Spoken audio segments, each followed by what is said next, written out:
Ndugu zangu, tumsifu Yesu Kristo. Tushirikishane. Ndugu zangu wapendwa, wote mnaohudhuria maadhimisho haya, katika maadhimisho haya tuna sherehe pacha, sherehe mbili pacha. Sherehe mojawapo ni hii jubilei ya miaka 60 ya utume ya umisionari wa shirika la damu azizi ya Yesu katika nchi yetu ya Tanzania. Na sherehe ya pili ni daraja takatifu la ushemasi ambalo hawa ndugu zetu wameteuliwa kulipokea. Sherehe zote hizi mbili zina uzito wa pekee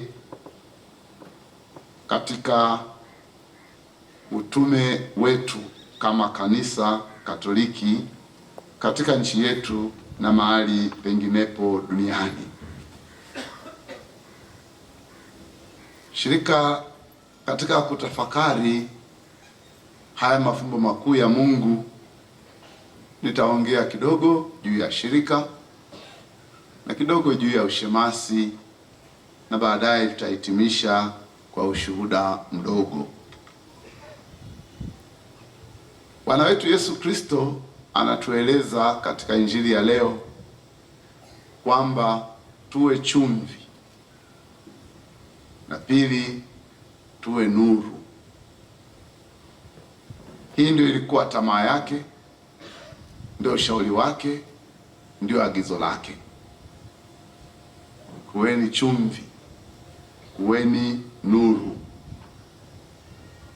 Kwa maksudi alichagua vitu hivyo viwili, chumvi na nuru, kwa kuzingatia umuhimu wake vitu hivi.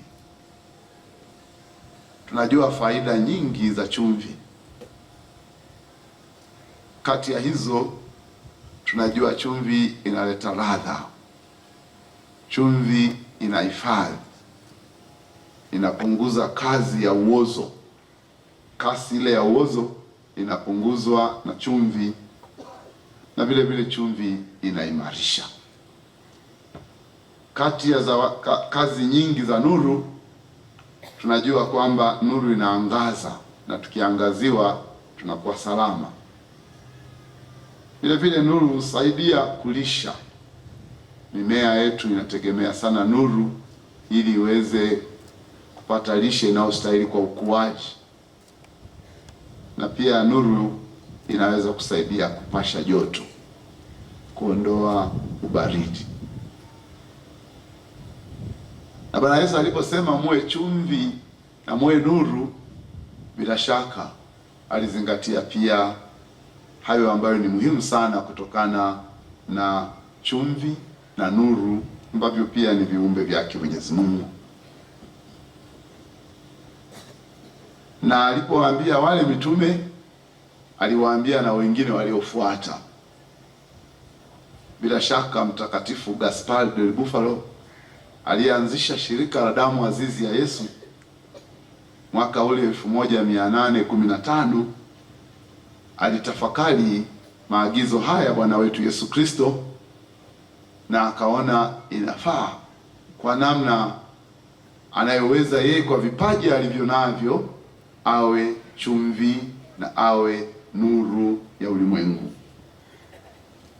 Moja ya kisa kikubwa ambacho kiko katika historia yake Mtakatifu Gaspar del Bufalo ni pale alipoambiwa na Papa Pius wa 7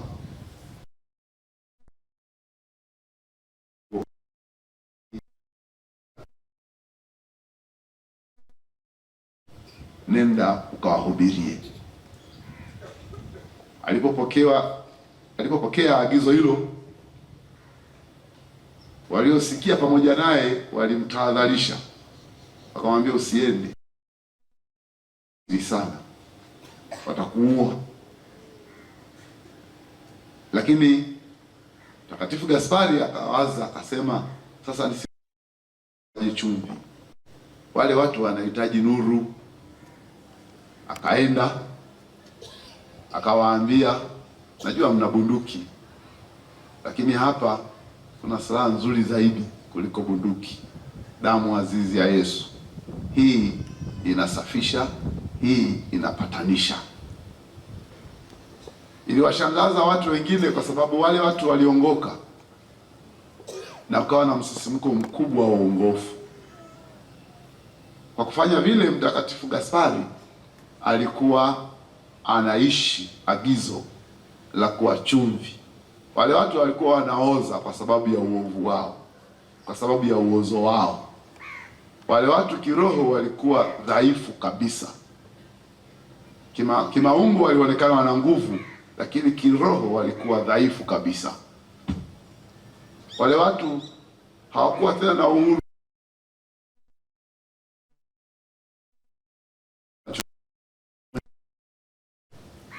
Gaspari mtakatifu alipowaendea akawaambia, zawadi ya minyororo sio ya chuma, ila ya damu, matone ya damu azizi ya Yesu.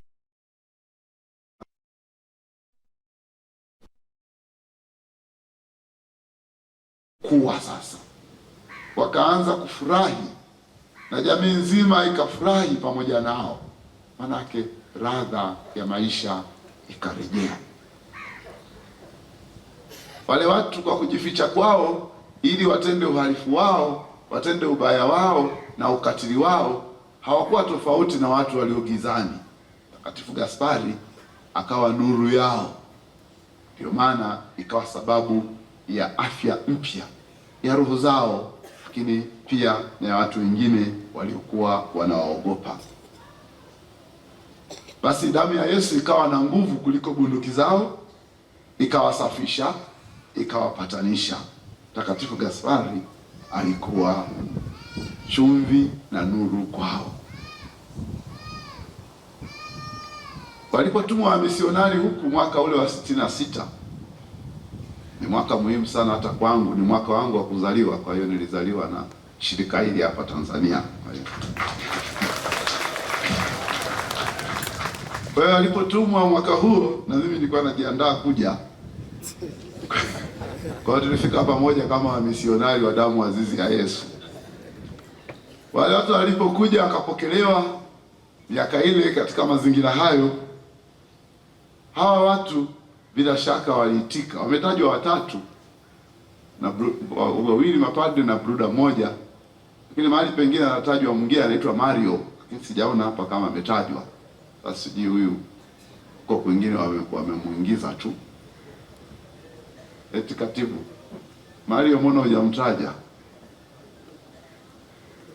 Alikuja baadaye, na basi huko kwenye vyombo vingine vya taarifa wanamtaja yeye, hawataji hao wengine, labda kwa sababu ya umuhimu wake.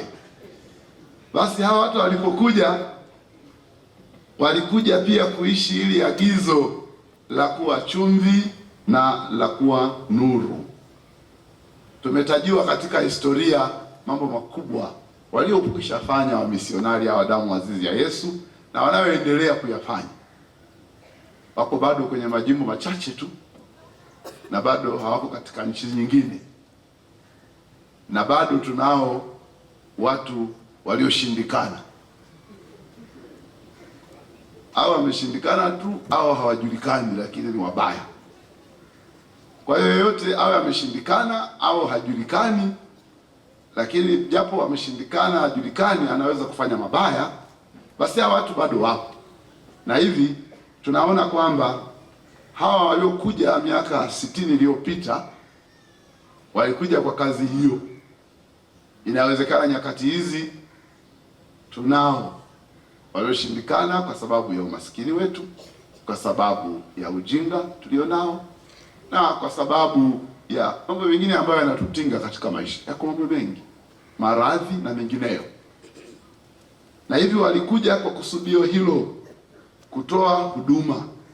Tunaelezwa walisukumwa kuja kutoa huduma kwa watu maskini na wale ambao jamii imewaweka pembezoni, haiwajali, haiwatambui. Kilio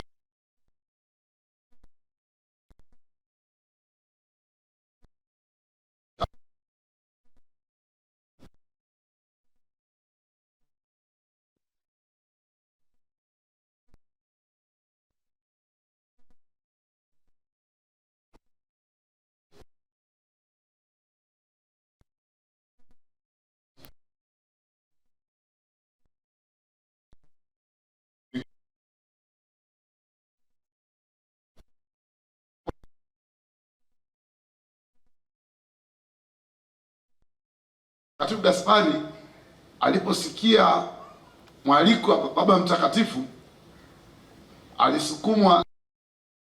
Hakuna kuogopa sehemu ngumu. Kwingine kote wanakoogopa, ili mradi kuna watu na wana mahitaji, hakuna kuogopa. Na hivi ndivyo ilivyokuwa kwa wamisionari waliokuja baada ya yeye, wakiwemo hao waliokuja huku kwetu. Hakuna kuogopa sehemu ngumu. Tukipewa kazi mbili, moja inamhusu mtu mwenye maisha mazuri, ana mshahara wake, ana kazi nzuri, ana heshima kubwa, na tukaambiwa kazi nyingine ni kumhudumia huyu maskini, mgonjwa na asiye na elimu ya kutosha. Kishawishi kipo cha kuambatana zaidi na huyu mwenye nafasi nzuri, kuambatana naye, kuwa naye karibu. Ni kama vile ukimhudumia naye anakulipa. Kumfikiria zaidi huyu mwenye dhiki kuna ugumu wake, kwa sababu nawaza huyu mtu utakuwa ni mzigo, anaonekana ni mzigo. Lakini Mtakatifu Gaspari alisukumwa na dhamira hiyo, hao wanaoonekana kuwa mzigo niambatane nao katika uhai na kifo hata ikitokea. Akafanya hivyo. Hakuna kuogopa hali ngumu. Huko ndiko kuwa chumvi, ndiko kuwa nuru. Ushemasi ni kuingia kwenye huduma ya kuwa chumvi na kuwa nuru. Katika somo la kwanza ametajwa Walawi ambao iliagizwa watengwe, kabila la Walawi watengwe, wafanye kazi chini ya Haruni kuhani, watumikie maskani, wafanye ulinzi wa maskani, walihudumie taifa la Mungu linalokuja pale hekaluni, na wafanye hivyo chini ya uongozi wake Haruni. Haya yalikuwa ni maandalizi ya huduma hii ya kishemasi. Na katika somo la pili wanatajwa mashemasi wale 7 wa kwanza, akiwemo Stefano. Hawa pia mitume waliona umuhimu wa kuwa na mashemasi ili wasaidie kutoa huduma ambazo zingefanywa na mitume, basi mambo mengine ya msingi yasingefanyika. Na hao waliteuliwa kwa mujibu wa mastahili yao, kwamba wao wamejazwa Roho Mtakatifu na waliothibitika kuwa wema. Na kweli hawa walipoteuliwa, kazi ya Mungu ikaendelea kupamba moto vizuri. Kwa hiyo shemasi ni kufanya kazi muhimu ambazo pengine mwingine asingeweza kufanya. Kuwa chumvi, badala wa chumvi haupo. Ikiwepo kingine kinachofanya kazi kama chumvi, kikichunguzwa kitagundulika kuwa kina sumu. Kuwa nuru, badala wa nuru haupo. Tunaweza kutengeneza nuru za bandia, lakini bado nuru asili ni muhimu sana katika ukuaji, katika kuangaza na katika kuokoa. Kwa hiyo shemasi ni kazi muhimu, si tu kazi ya mpito, kwamba tu leo mko hapa na mwingine somo yangu hapa leo, nadhani ilikuwa lazima nije mimi. Kuna Gervas hapa. Sijai kutoa shemasi kwa mtu anaitwa Gervas, huyu ni wa kwanza.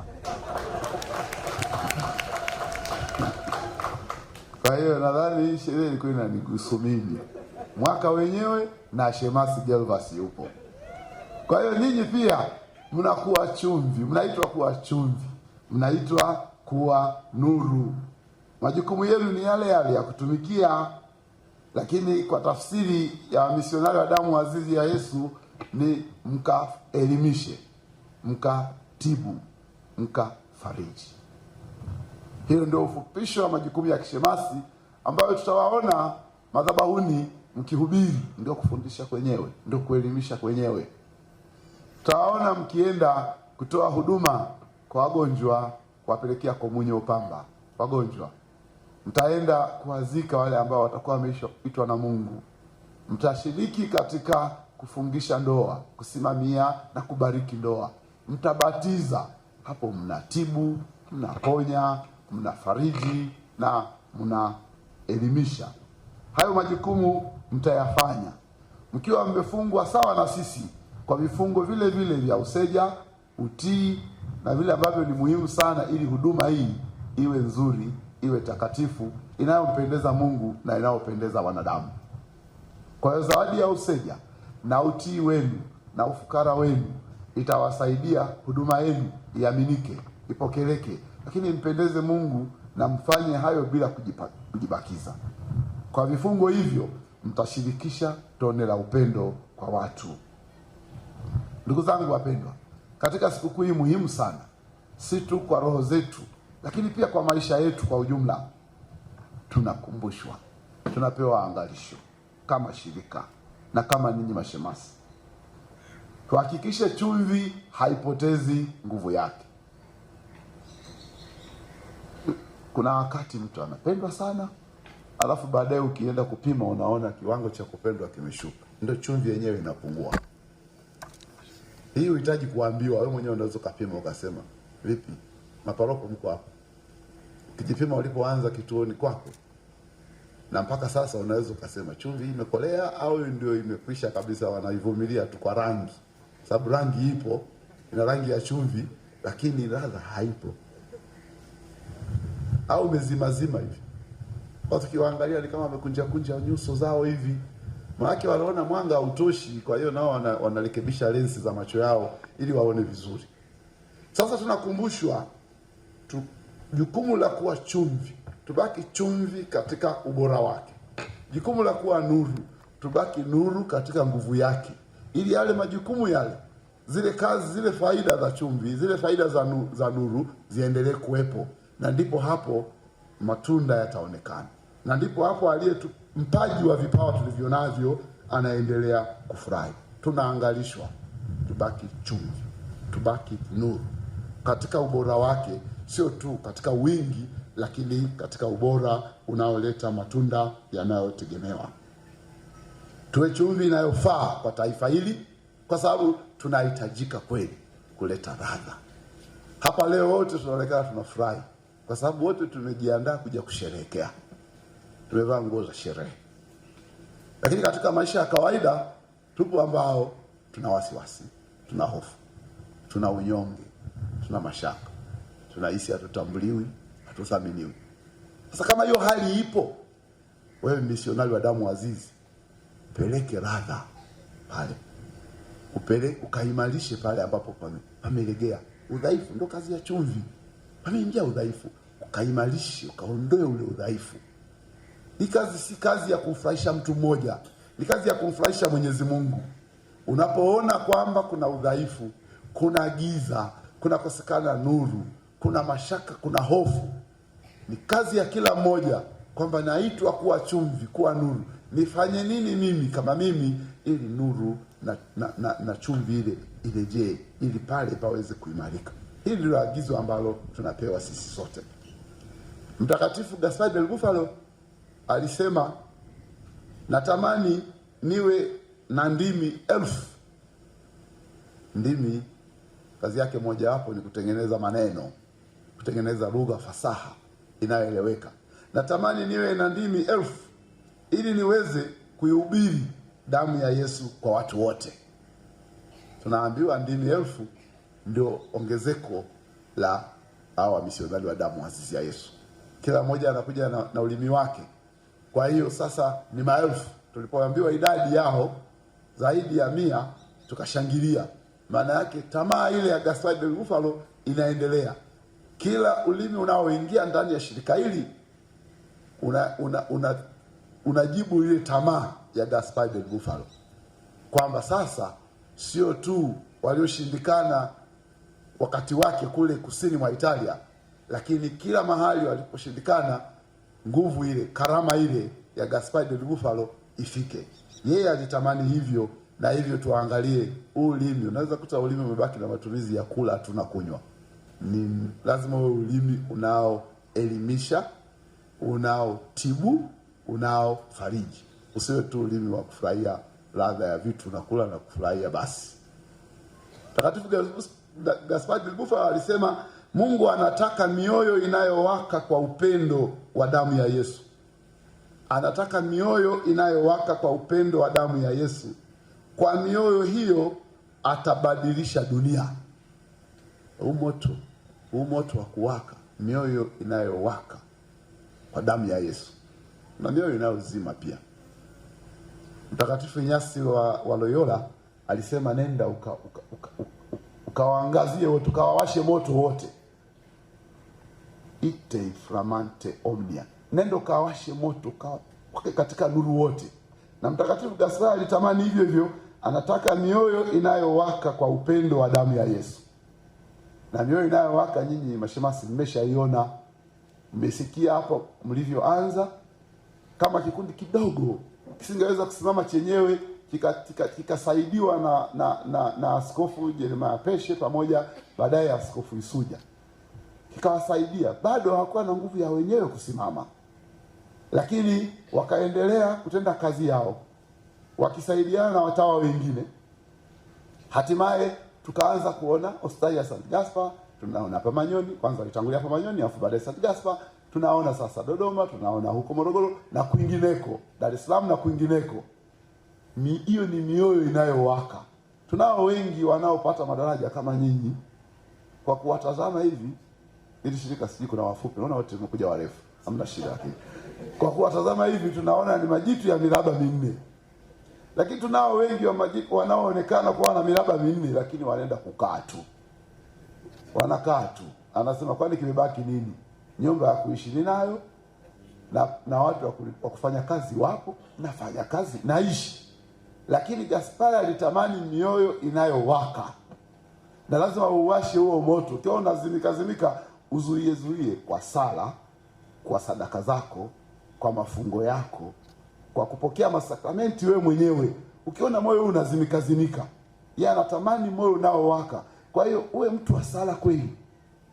Nguvu ya Gaspari kwenda kukabili wale washika bunduki, hakuwa na mabomu, alikwenda na msukumo wa damu azizi ya Yesu. Moyo uwe unawaka. Baba Mtakatifu alipomtuma, na yeye alisema sije ataenda kufa, ngoja aende, lazima mmoja afe kwa ajili ya wengi. Akaenda. Mioyo inayowaka damu ya Yesu. Na hivi mioyo ndio itakayobadilisha dunia. Dunia ni kubwa mno, ndio itakayobadilisha Tanzania basi. Mioyo inayowaka damu azizi ya Yesu, inayobeba tunu zile za damu azizi ya Yesu. Na hii ndio silaha pekee inayoleta nguvu kwa kanisa Katoliki. Hamna kingine. Hawa wanajenga shule, wanajenga hospitali, wanahubiri, wanafundisha pale, wanafariji pale. Hiyo tu ndio inayobadilisha dunia. Ndio inayojenga nchi, ndio inayofanya, si mapambano ya silaha. Alitamani mioyo inayowaka upendo wa damu ya Yesu. Sasa moyo unaowaka upendo, hata kama mtu sio haamini katika dini Katoliki, basi uwe na moyo unaowaka. Kwa sababu Yesu anaonekana ni wa Wakristo tu, lakini hata wasiokuwa Wakristo wanajua mazuri yake, wanajua msisitizo wake na wanayakubali. Kwa hiyo yule moyo ambao tunaukubali, huo unaweza kuwaka ndani ya mtu hata asiyekuwa Mkristo. Moyo unaowaka damu ya azizi ya Yesu, unaoelimisha, unaotibu, unaofariji. Moyo huu unaoshirikisha wokovu kwa watu wote.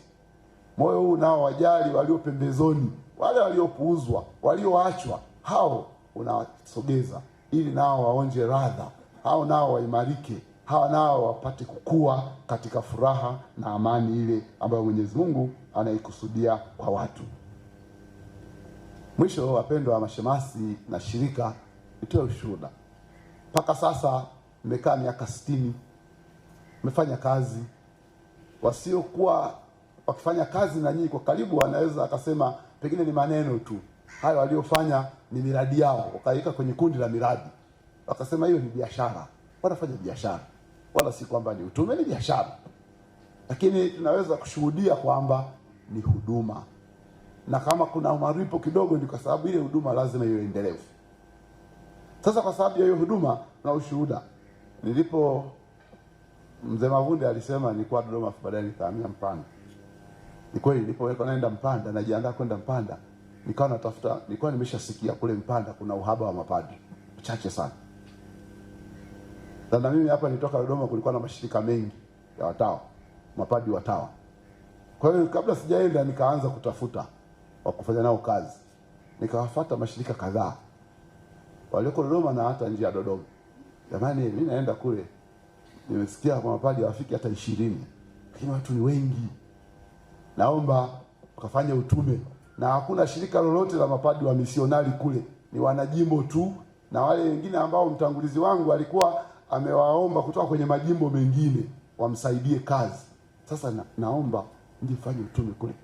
Wakati huo kufika Mpanda, mji mkuu wa mkoa wa Katavi, hakukuwa na barabara ya lami.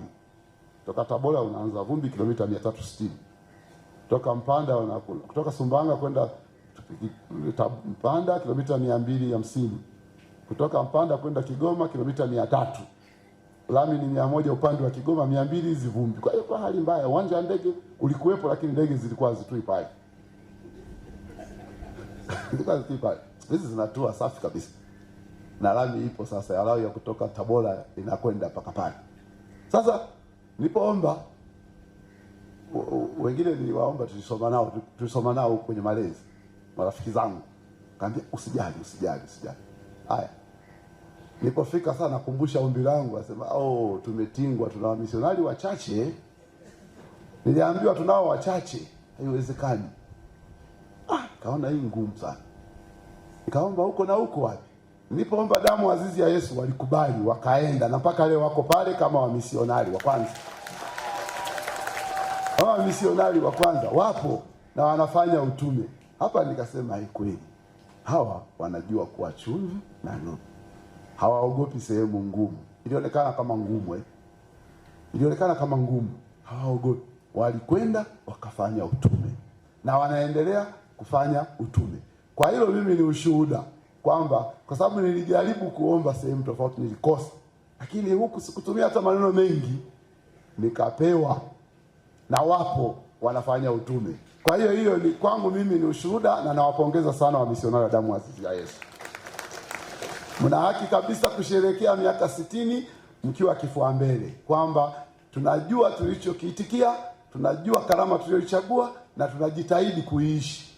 Na wakati huo umeendelea kutoa msaada hapa na pale.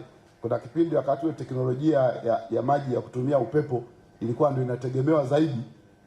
Ukitoka Dodoma mpaka huku uachi kuona zile pangaboi zinazunguka kila mahali na zimeandikwa CPPS. Siku hizi teknolojia imebadilika, unaweza usizione, lakini bado wanachimba visima na maji yanapatikana. Na ukienda pale St. Gaspar hospitalini ni hospitali ya rufaa, na inawasaidia wengi. Ukiongea na watendaji unaona kabisa hata wale madaktari na wahudumu wengine wanaishi karama, hata kama sio wanashirika kwa daraja, lakini wanaishi. Na kwa kufanya hivyo, maana yake kweli mnainjilisha, na kwingine mnakofanya huduma zenu zinaonekana. Kwa hiyo hii sherehe ni baraka kwenu, na iwe mwanzo wa miaka mingine zaidi ya utendaji. Na nyinyi mashemasi wa Jubilei muingie na ari hiyo, mwende na mioyo inayowaka, mkatangaze matendo makuu ya Mungu kupitia mafumbo ya damu azizi ya Yesu, ili jamii ambayo inaonekana inashindikana au inahangaika, inaumia, inaharibika, ielimike, ipone, ifarijike. Tumsifu Yesu Kristo.